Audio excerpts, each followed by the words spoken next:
Let's look at another front in this emerging conflict. Hezbollah has said it's fired missiles on Israel from the south of Lebanon today, and Israel has responded with retaliatory fire.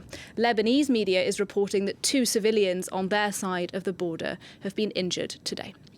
Well, let's go live then to the south of Lebanon. Correspondent Rawad Taha joins me on the programme. He's not far from the border. Rawad, tell us where you are and what's been happening today. Currently, I'm in Marjayoun, which is located roughly around 3 kilometers away from the border with the state of Israel. This side of the border has been fairly stable. Most of the artillery and the firing has been on the western side of the border today. So, as you mentioned, a number of rockets were fired by Hezbollah targeting an Israeli site in the northern Galil.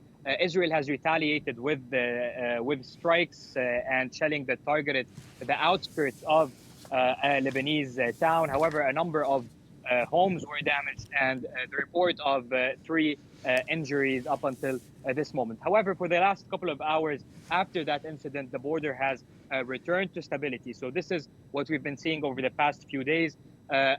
Hours of instability, rockets fired, mostly claimed by Palestinian militias, Israeli retaliation to those rockets fired, and then Hezbollah retaliates only after Israel retaliates to their positions. So it seems like this has been the case for the past 3 days.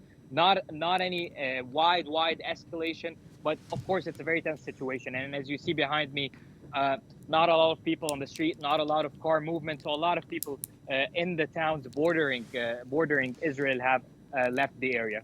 I was going to ask you about that then. So you're saying people are starting to leave some of these areas near the Israeli border. Presumably then they're fearful of a further flare-up of violence. Sadly, this is the case. While some stores and some supermarkets were still open today, a lot of the stores we passed by were still mostly closed.